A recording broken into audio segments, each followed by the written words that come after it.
बिस्मिल्लाहिर्रहमानिर्रहीम। अस्सलाम वालेकुम नाज़रीन, पुराना तबादला ख्याल के साथ हाजिर हैं और आज हमारे साथ हस्ब मामूल स्टूडियो में मौजूद हैं यासर आरिफ साहब। यासर आरिफ साहब का बहुत बहुत शुक्रिया। आज नाज़रीन हम बात करेंगे कि वज़ीर आज़म आज़ाद कश्मीर सरदार तनवीर इलियास ने इमेज बिल्ड करने के लिए बहुत सारे तरीक़ेकार अपनाए, लेकिन हर जगह पे उनको जो है सुबकी का सामना करना पड़ा और काफ़ी सारे ऐसे स्टेजेस हैं जहाँ पे उन्होंने ये कोशिश की कि अपना इमेज बिल्ड कर सकें, लेकिन ऐसी सूरत हाल देखने में नजर नहीं आई है और काफी जगहों पे उनको जो है ना नाकामी का सामना करना पड़ा है। इसकी क्या वजूहत हैं, ये नाकामी का सामना उन्हें क्यों करना पड़ा है और कुछ ऐसे और भी दीगर अहम इश्यूज हैं जिनके ऊपर हम आज बात करेंगे।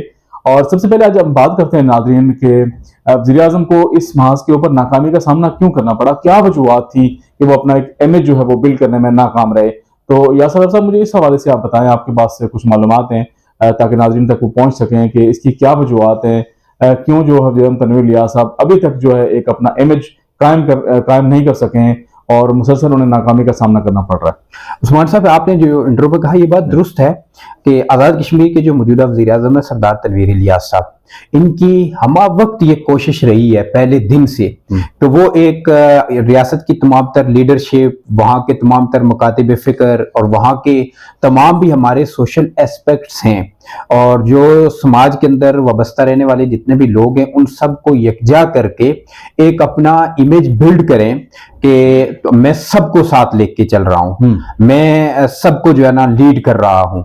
लेकिन कम किस्मती रही उनकी कि वो इस हिकमत अमली में उस तरह खातर खा कामयाबी हासिल नहीं कर सके। मसलन अब ये हम चले जाते हैं सबसे पहले हाल ही में सदर पाकिस्तान जो आरिफ अलवी हैं उनके यहाँ एक इशाइये का इनेकाद किया गया था। बुनियादी तौर पे ये इशाइया जिस नौइयत का था उसके पीछे जो सोच नजर आ रही थी वो सरदार तनवीर इलियास खान साहब की ही नजर आ रही थी, क्योंकि ये उन्हीं का दिमाग था कि पूरी आज़ाद कश्मीर की लीडरशिप को हम इस्लामी जमहूरिया पाकिस्तान के सदर के पास इशाइये पे ले जाएं और वहां पर हम इकट्ठे हो जाएंगे। ये ऐसा शायद फोरम है जिसके ऊपर कोई इनकार न करे।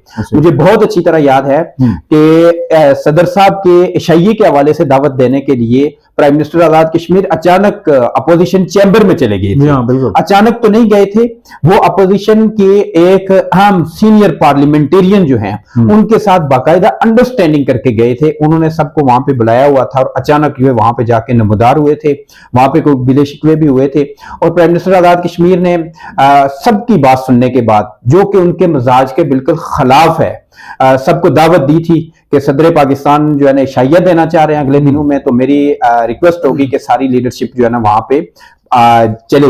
लेकिन पीपल्स पार्टी ने उसका बाइकआउट कर दिया था, पीएमएलएन ने उसका बाइकआउट कर दिया था, जेकेपीपी ने उसका बाइकआउट कर दिया था और वो आपको पता है वक्त से बहुत बाद में इशाइये का इनेकाद हुआ। वहां प्राइम मिनिस्टर आजाद कश्मीर खुद पहुंचे और साथ उनके अपने पार्लियामेंटेरियन थे, डेफिनेटली उनके पीटीआई के प्रेसिडेंट हैं तो वो उन्हें जाना ही था। तो एक ये बड़ा इवेंट उनका, उसमें उन्हें कामयाबी नहीं मिल सकी।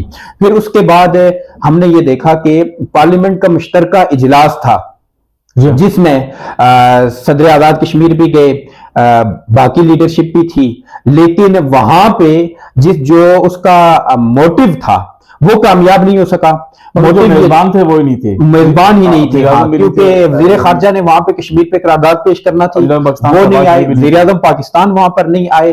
फिर वहां पे हमने ये देखा कि सदर आजाद कश्मीर और वज़ीर आज़म आजाद कश्मीर उन्होंने एक दूसरे के साथ सलाम करना गवारा नहीं किया। सदर रियासत की जो फोटो उस वक्त की वो चलाई गई थी उसमें उनका बिल्कुल नागवारी का इजहार है और वो राइट साइड पे अपने एक सोफा के बिल्कुल उनसे प्राइम मिनिस्टर आजाद कश्मीर से नागवारी का इजहार कर रहे हैं। किसी किस्म की उनकी बॉडी लैंग्वेज मैच नहीं कर रही थी और उस तस्वीर ने भी एक जो इंप्रेशन दिया था कि वो बादल नाखास्ता लोग तो वहां पे गए हैं लेकिन वो सारे अपने अपने तौर पे गए हैं। वज़रा हमने देखे थे, प्राइम मिनिस्टर जब इंटर हुए उनकी वो वीडियो आई थी, कोई मिनिस्टर काबीना के लोग उनके साथ नहीं थे, स्पीकर अपने तौर पे अलग से अपने लोगों को लेके गए, सदर साहब अपने तौर पे गए थे।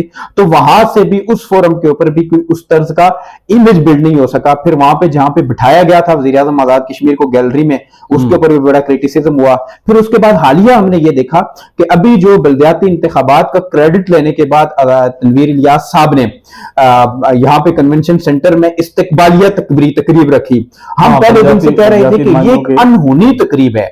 आजाद कश्मीर की रियासत के नुमाइंदे हैं, वहां से मुंतखब होकर आए हैं, ये तकरीब कैपिटल मुजफ्फराबाद के अंदर होनी चाहिए थी, बिल्कुल होनी चाहिए, वहां पे हमारे किसी बड़े इदारे के अंदर होनी चाहिए थी, वहां पे नहीं हो सकती तो कश्मीर हाउस में होनी चाहिए थी।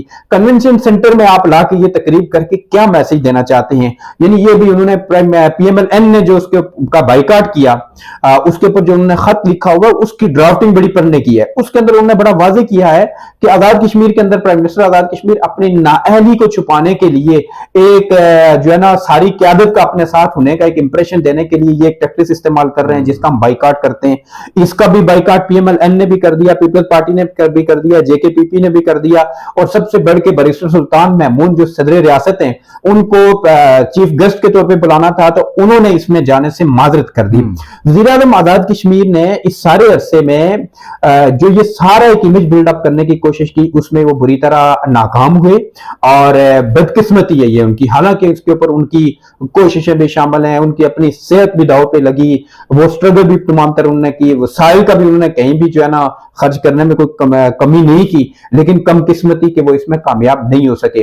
अब इसके ऊपर उस्मान साहब एक बड़ी डिबेट है। डिबेट ये है कि ऐसा है क्यों?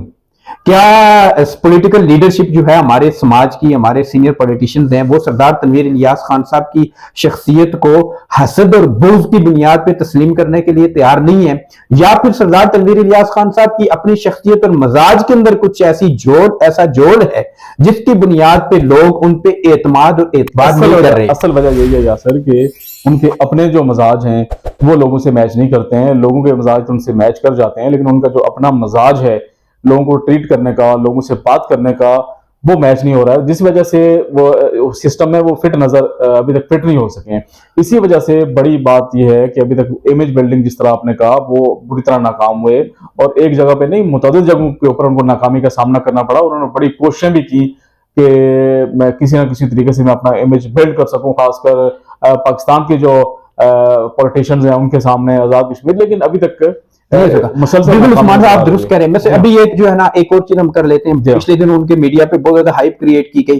प्राइम मिनिस्टर आजाद कश्मीर का एक माना डैमेज कंट्रोल करने में ये बिल्कुल आखिरी हद तक जाते हैं। एक चीज उनके दिमाग में बिल्कुल चुभी हुई होती है ना, फिर इन्हें नींद नहीं आती 5-5 दिनों तक उसको जब तक मैनेज ना कर ले। पिछले जितने आफ्टर शॉक्स थे ना जो हमने जिक्र किया लोगों के सामने इवेंट्स, उसको फिर उन्होंने करने के लिए सेनेट की गोल्डन जुबली में वो शरीक हुए। अब सेनेट की गोल्डन जुबली में वो चले गए, वो एक सेनेट की अपनी नौयत की एक तकरीब थी, वो को बड़ा ओपन फोरम तो था नहीं, वहां पे जाके उन्होंने बड़ी तकरीर भी की, सब कुछ किया, लेकिन ये फोरम जो था उनका, इसके ऊपर उनकी इन्वेस्टमेंट हुई है, मुबैना तौर पे इसके ऊपर इन्वेस्टमेंट थी, और जितनी बड़ी इन्वेस्टमेंट थी उसके इवल तो इस फोरम के ऊपर जाके उन्हें गोल्डन जुबली में बुलवाना ये कोई मायूब बात नहीं थी, लेकिन बहुत बड़ी कीमत पे करके भी वो इसमें कामयाब नहीं हो रहे। तो हम जो बात कर रहे थे कि क्या उनकी शख्सियत के अंदर जोड़ है, बिल्कुल ऐसे ही है। और इस गोल्डन जुबली में जो उन्होंने तकरीर की वहां पे सेनेट में, वो इमरान खान साहब को बड़ी चुभी है सुना है, और सुनने में ये आ रहा है कि चेयरमैन साहब ने, जो PTI के चेयरमैन है, उसके ऊपर नाराजगी का इजहार किया उन्होंने, क्योंकि वो बिल्कुल उसके बरक्स थी जिस तरह उनके ख्यालात हैं चेयरमैन PTI के, और जो वज़ीर तनवीर इलियास के ख्यालात हैं उनमें बिल्कुल मुताबिकत नहीं रखती थी। और हमारे ज़राए ने ये बताया है कि उसके ऊपर उन्होंने बड़ी जो है वो नाराजगी का इजहार किया है। और इसकी वाज़ेह मिसाल यासर मैं आपको ये दूं कि जब हमने एक गेस्टा प्रोग्राम भी किया था इसके ऊपर कि PM साहब जो है तनवीर इलियास साहब 2-4 दिनों से इस्लामाबाद में मुकीम है, और ज़मान पार्क के अंदर जो ऑपरेशन हो रहा है उसके ऊपर उन्होंने कोई यकजहती का इजहार नहीं किया इमरान खान से।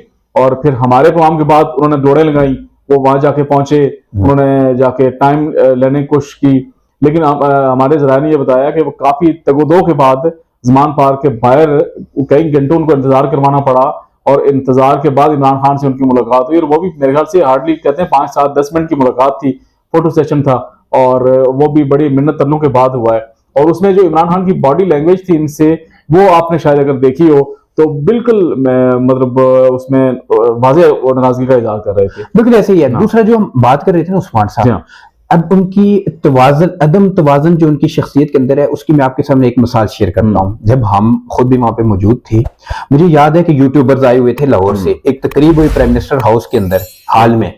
वहां पर प्राइम मिनिस्टर की ब्रीफिंग से पहले एक मिनिस्टर साहब है, बड़े जबरदस्त किस्म के वजीर साहब, उन्होंने ब्रीफिंग दी।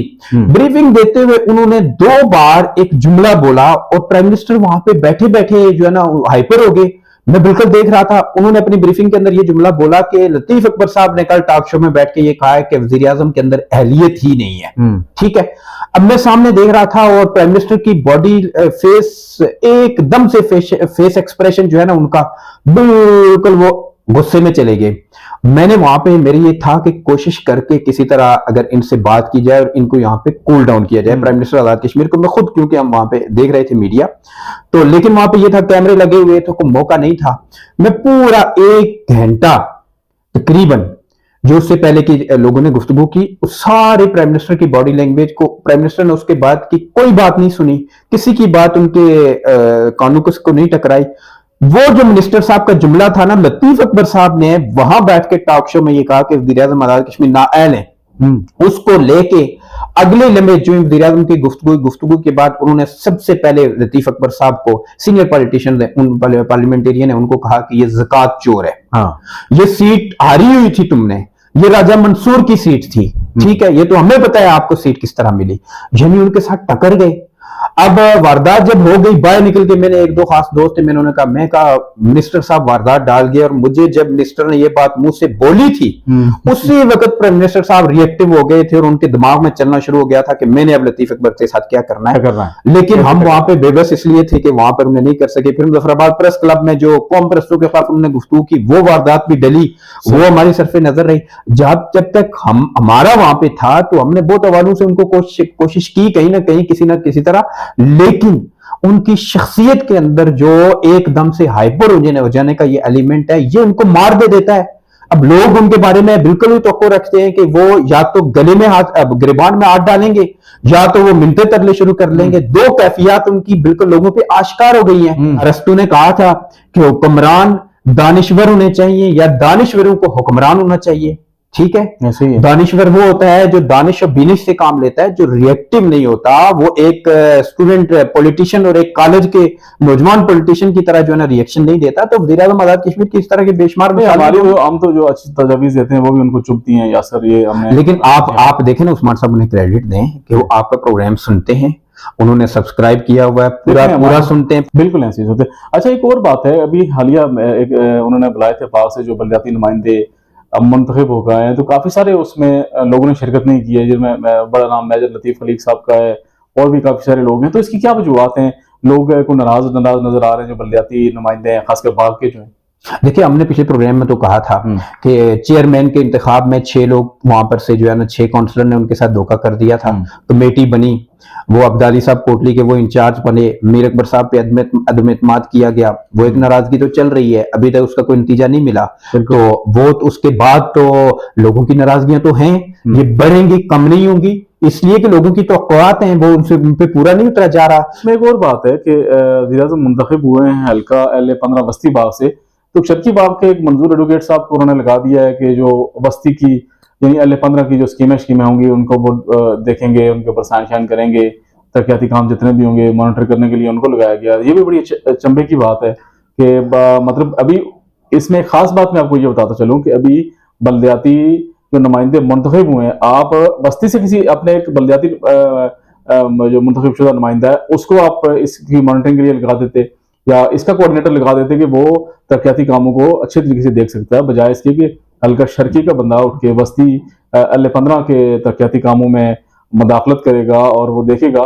तो इससे बेहतर यही था कि आप अपना बस्ती हल्के से किसी बंदे को लगा देते। अगर उस्मान साहब आप ठीक कह रहे हैं, ये एक डिबेट जरूर है, इसके ऊपर कुछ नाराजगी और खलफशार भी हैं। पीछे भी एक जो है ना इंतहाई अहम रहनुमा है बस्ती बाग से, जो सरदार तारिक इकबाल साहब है, उनसे एक वीडियो पे किसी ने पूछा था कि जो है ना सुनैर मंजूर एडवोकेट साहब को फोकल पर्सन लगाया जा रहा है, तो उन्होंने उस वक्त हवाला दिया था कि मेरे इल्म में तो नहीं है। तो वो तर्जमान जो है ना वज़ीर आज़म के साबिक जो है राजा इम्तियाज ताहिर साहब, वो फारे हो गए हैं, मुमकिन है वो उनकी जगह आई हूँ। ये एक लड़ाई तो वहां पे है, लेकिन मंजूर एडवोकेट साहब, उनका माजी का जो तजर्बा है पीआरशिप के हवाले से, उनका जो एक्सपीरियंस है, वो जो मामला मंजूर एडवोकेट साहब को ये नहीं कह रहे हैं, उनके अपने जो एक्सपर्टीज होंगी वो बिल्कुल ठीक है। हम ये कह रहे हैं कि PM साहब तनवीर इलियास साहब मुंतखब हुए हैं बस्ती से, तो उनको बस्ती के किसी बंदे को ठीक है इसके लिए फोकल पर्सन जी, आप ये आपकी राय है इसको, और खासकर अगर आप नहीं भी करते हैं तो कम से कम बलदियाती जो नुमाइंदे उनमें से किसी एक को आप लगा देते, वो आपके लिए ज्यादा बेहतर था। एनीवे कोई बात नहीं है। तो हमारे प्रोग्राम का टाइम यासर ख़त्म होते जा रहा है। प्रोग्राम काफ़ी लंबा होता है, कुछ और मामला थे, आपको भी जिस तरह बुलाया गया था और आपके साथ जो मामला किए गए उनके ऊपर भी हमने एक तफसीली प्रोग्राम करना है। और अगर चाहें तो आज कर लें, लेकिन आज मेरा ख्याल है कि टाइम वक्त कम रह गया है, तो अगले प्रोग्राम में हम तफसीली इस हवाले से गुफ्तगू करेंगे। नाज़रीन, तब तक अपने दोस्तों रिश्तेदारों का ख्याल रखिएगा। बहुत बहुत शुक्रिया।